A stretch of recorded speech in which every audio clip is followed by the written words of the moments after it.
मित्रों नमस्कार। मैं सुधीर श्रीवास्तव ज्योतिष अनुसंधान केंद्र में आपका स्वागत करता हूं।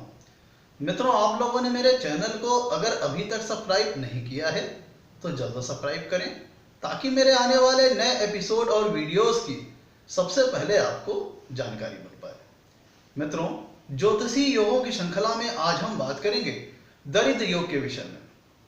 मित्रों, जिस प्रकार कुंडली में कई सारे शुभ योग होते हैं, राजयोग होते हैं, पंच महापुरुष योग होते हैं जो कि जीवन में सुख, संपन्नता, खुशियां, समृद्धि और सभी प्रकार के यश वैभव लेके आते हैं, उसी प्रकार से कुंडलियों में बहुत से अशुभ योग और दरिद्र योग होते हैं जो जीवन में निर्धनता, कठिनाइयां, परेशानियां, दुख और दरिद्रता लेके आते हैं।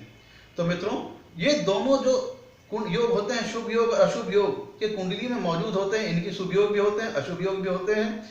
इनकी मौजूदगी जीवन चक्र में सुख और दुख दोनों पल दो पल पे लेके आती है। मतलब कभी व्यक्ति के जीवन में सुख रहेगा, कभी व्यक्ति के जीवन में दुख रहेगा। अगर कोई व्यक्ति निरंतर अपने जीवन में सुख भोगता चला जाए तो उसे सुख का अनुभव नहीं हो पाएगा, उसकी कीमत का एहसास नहीं हो पाएगा। अगर जीवन में कोई व्यक्ति सिर्फ दुख ही दुख भोगता चला जाए तो वो डिप्रेशन, अवसाद की स्थिति में चला जाएगा। इसीलिए ईश्वर ने जो जीवन चक्र बनाया है बड़ा ही सोच समझ के बनाया है। उसमें कुंडली में शुभ योग और अशुभ योग दोनों मौजूद होते हैं जो कि कुछ समय पे व्यक्ति को सुख संपन्नता प्रदान करते हैं। उसी तरह पे कुछ अशुभ योग व्यक्ति को दूसरे समय पे, किसी अन्य समय पे वो परेशानियां, कठिनाइयां, निर्धनता और व्यवधान और परेशानियां, दुख और तकलीफें देते हैं। तो मित्रों, अगर कोई व्यक्ति जीवन में जब जीवन के उतार चढ़ाव देखता है, कभी सुख देखता है, कभी दुख देखता है, तो चूंकि वो दुख तकलीफ को भोगा रहता है, तो जब वो सुख प्राप्त करता है, संपन्नता प्राप्त करता है, यश प्राप्त करता है, कीर्ति प्राप्त करता है, वेल्थ प्राप्त करता है, तो उसको उसकी कीमत का भरपूर एहसास होता है। क्योंकि उसने जीवन में संघर्ष करके उपरांत, दुखों को प्राप्त झेलने के उपरांत तब उसने जीवन में खुशियां पाई हैं, तो उसको उनकी कीमत का भरपूर एहसास होता है। क्योंकि उसने दुख झेला हुआ है तो उसे पता है कि दुख और सुख में क्या अंतर होता है। इसीलिए ईश्वर ने जो जीवन चक्र बनाया है उसमें ज्योतिष शास्त्र में शुभ योग भी बताए गए हैं, पंच महापुरुष योग, राजयोग कई सारे बताए गए हैं। उसी प्रकार कई सारे अशुभ योग, दरिद्र योग बताए गए हैं जो जीवन के व्यक्ति के कर्म अनुसार समय समय पर कभी सुख कभी दुख आते रहते हैं। तो मित्रों, इसी श्रृंखला में आज हम आपके सामने एक दरिद्र योग लेके आए हैं। मित्रों, वैसे ज्योतिष शास्त्र में कई प्रकार के दरिद्र योग बताए गए हैं जो कि निर्धनता, परेशानियां, कठिनाइयां, दुख, तकलीफें लेके आते हैं जीवन में। लेकिन इसी क्रम में आज हम आपके सामने एक चर्चा करेंगे दरिद्र योग की, जिसकी परिभाषा फल दीपिका ग्रंथ में ऋषिवर ने की हुई है। फल दीपिका ग्रंथ में इस दरिद्र योग का उल्लेख है जहां पर ऋषिवर ने कहा है, कुंडली में एकादश स्थान का स्वामी अगर जन्म पत्री के 6वें भाव में, 8वें भाव में या 12वें भाव में बैठ जाए तब जाकर के दरिद्र योग का निर्माण होता है। मित्रों, कुंडली में जो एकादश स्थान होता है, लाभ स्थान होता है, वो हमारे जीवन में होने वाले लाभ और गेन्स को सूचक करता है, संकेत करता है। जो व्यक्ति जीवन में कर्म करता है, मेहनत करता है, उसके रिस्पॉन्स में, उसके रिटर्न में जो फ्रूट मिलता है, जो फल मिलता है, उसे हम गेन कहते हैं। अगर कुंडली में एकादश स्थान के स्वामी की स्थिति मजबूत है, अच्छी है, तो व्यक्ति को जीवन में कम मेहनत में बड़े ही अच्छे लाभ, बड़े अच्छे गेन्स होते हैं, बड़े अच्छे प्रॉफिट्स होते हैं। अगर उसी घर पे एकादश स्थान के स्वामी और एकादश की स्थिति कुंडली में कमजोर है तब व्यक्ति को जीवन में काफी संघर्षों का सामना करना पड़ता है। लाभ होने के बजाय उल्टे नुकसान होने लगते हैं, व्यक्ति धन, उसकी संपन्नता माइनस होने लगती है। तो एकादश स्थान बहुत ही महत्वपूर्ण स्थान है, क्योंकि अगर एकादश स्थान का स्वामी मजबूत है तो व्यक्ति को जीवन में लाभ ही लाभ होंगे। जो व्यक्ति कर्म करेगा, कम मेहनत में, उसे अच्छा लाभ प्राप्त होगा। अगर एकादश स्थान का स्वामी गड़बड़ है, 6वें भाव में, 8वें भाव में, 12वें भाव में, जैसा कि इस दरिद्र योग में बताया गया है, तो व्यक्ति को वेल्थ गेन होने के बजाय उल्टा नुकसान का सामना करना पड़ता है। पता चला व्यक्ति ने कोई व्यवसाय में पैसा लगाया है तो उसका पैसा वहां के फंस गया, घाटे हो गए, नुकसान हो गया। और कई बार तो ऐसा होता है कि व्यक्ति को अपना जीविकोपार्जन करने के लिए कई बार कर्ज लेने पड़ते हैं।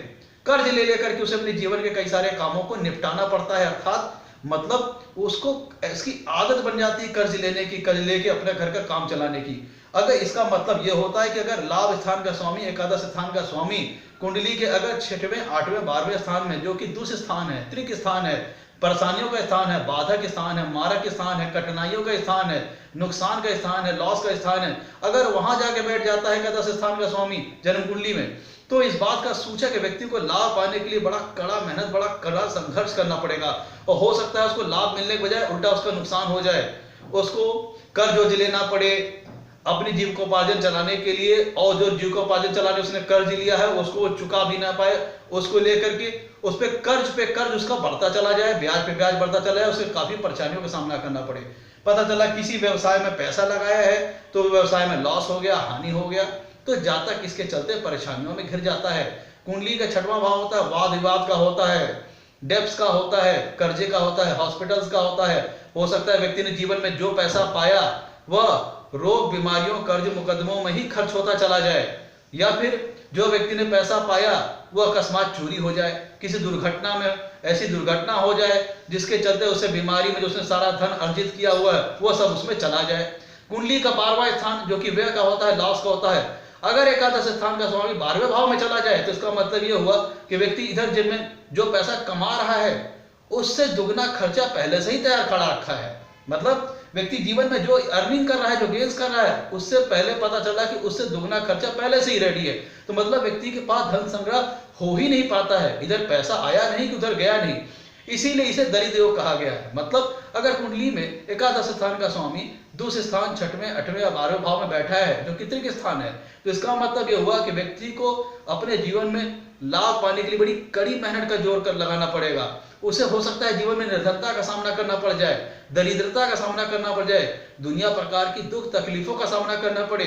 और चूंकि एकादश स्थान अर्निंग का होता है, 6वां 8वां स्थान जो होता है दूसरे स्थान होता है, अगर एकादश स्थान का स्वामी 6वें 8वें 12वें स्थान में चला जाए तो उसका मतलब यह होता है कि व्यक्ति गेन्स को पाने के लिए, लाभ को अर्जित करने के लिए नैतिक मूल्यों को, मोरल वैल्यूज को दरकिनार करके गलत तरीके से, गलत मेथड से, कह लीजिए अपराध में संलिप्त होकर के, क्रिमिनल एक्टिविटीज में संलिप्त होकर के तब वो पैसा कमाने में लग जाए, जिसके चलते उसे जीवन में अपयश का सामना करना पड़े, बदनामी का सामना करना पड़े, और अपने गलत कर्मों के चलते जातक अपना सम्मान खो बैठता है।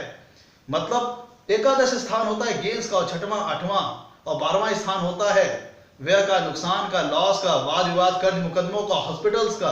तो अगर एकादश भाव का स्वामी इन पे जाके बैठ जाता है तो उसे हो सकता है अपयश का सामना करना पड़े, और जातक किसी क्रिमिनल एक्टिविटीज में शामिल होकर के गलत तरीकों से पैसा कमाना शुरू कर दे।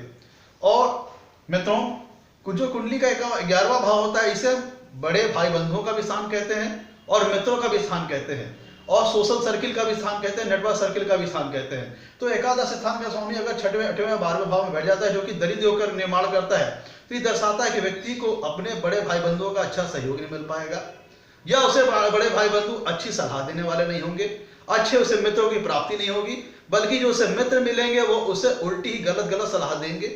तीसरा होता है कि उसकी सोशल सर्किल अच्छी नहीं होगी, मतलब उसकी संगत अच्छी नहीं होगी। मतलब कि अगर एकादश स्थान का स्वामी 6वें 8वें 12वें में बैठ जाए तो हो सकता है ऐसे व्यक्ति की सोशल सर्किल, नेटवर्क सर्किल अच्छी ना हो, ऐसे व्यक्ति उसको हो कि जो कि गलत राय देकर के उसको भटकाने का प्रयास करें, उसे और गलत मार्गों में पहुंचाते चले जाएं, उसे गलत कार्यों के दंगल में उसे फंसाते चले जाएं। मित्रों, ये है अगर एक कुंडली में एकादश स्थान का स्वामी अगर 6वें 8वें 12वें में बैठ जाए तो ये दुनिया प्रकार के तमाम की तकलीफें लेके आता है। हो सकता है जातक को नियमित रूप से कर्ज लेने पड़े अपने घर के खर्चे चलाने के लिए, बार बार जो कर्जा ले और वो चुका भी ना पाया, उसके ऊपर कर्ज के ऊपर कर्ज लसता ही चला जाए। 8वां स्थान होता है अकस्मात दुर्घटना का, अकस्मात लॉस का, या फिर अकस्मात गेन्स का। अगर एकादश स्थान का स्वामी 8वें स्थान में चला जाए तो उसका मतलब यह होता है कि हो सकता है जातक किसी दुर्घटना में नुकसान हो जाए पैसों का। 12वां स्थान व्यय का होता है, वहां जाने का मतलब है कि इधर इनकम आई नहीं कि उससे पहले ही दुगना खर्चा पहले ही तैयार खड़ा है खर्चे होने के लिए।